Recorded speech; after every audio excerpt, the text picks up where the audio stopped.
Pour moi, ce que la photographie peut apporter à l'industrie et à plein d'autres domaines aussi, mais particulièrement l'industrie, c'est la capacité de raconter son histoire.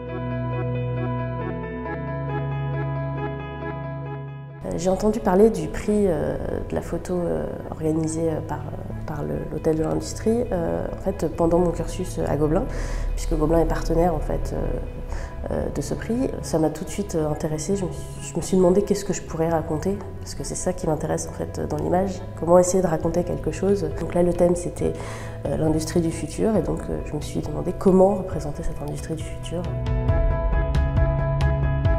Pour moi, l'industrie du futur ne peut pas aller sans une industrie qui pense à l'environnement.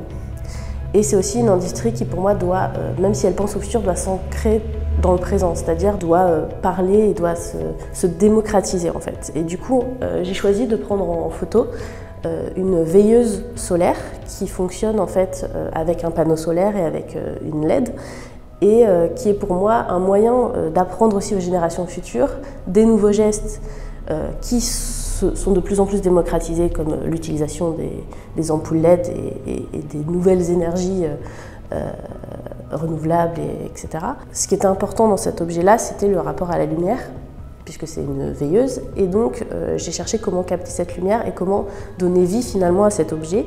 Et donc, d'un point de vue pratique, j'ai en fait des multi-expositions. Donc il y a plusieurs images en fait qui sont superposées les unes sur les autres pour former comme ça cet effet étrange et de mouvement, et comme si l'image un peu prenait vie à travers la lumière.